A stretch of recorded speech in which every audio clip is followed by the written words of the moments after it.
tagapangalaga ng brilyante ng lupa.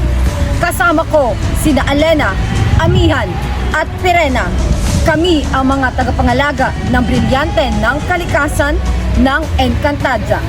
Ipinagkaloob ito sa amin ni Cassiopeia, ang unang reyna ng Encantadia. Avisala, mga Pasnea. Bilang tagapangalaga ng brilyante ng lupa, advokasya kong protektahan ang karapatan ng bawat magsasaka sa kanilang lupain. Ang pagsulong ng reforma upang may ayos ang distribusyon ng lupa at mabigyan ng pagkakataon ang mga maliliit na magsasaka na magkaroon ng sariling lupa.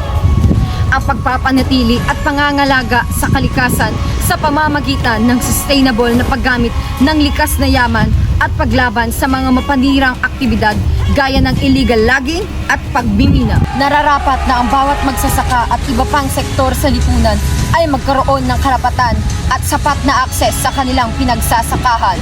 Ang paglaban sa land grabbing o pagpigil sa iligal na pag-agaw ng lupa mula sa mga katutubo at lokal na komunidad ng mga malalaking korporasyon at individual. Bilang tagapangalaga ng brilyante ng lupa, ako'y naaawa sa ating mga magsasaka na rapat na magkaroon sila ng tamang karapatan at may isaayos ang kanilang mga buhay sa pamamagitan ng pagpapatupad ng mga programa sa lupain at reforma upang mapangalagaan ang kanilang lupain at kanilang pagsasaka. Mga Pasnea, inuulit ko, ako si Danaya, tagapangalaga ng brilyante ng lupa at inyong reyna dito sa mundo ng Lireo o mundong inyong pinagagalawan.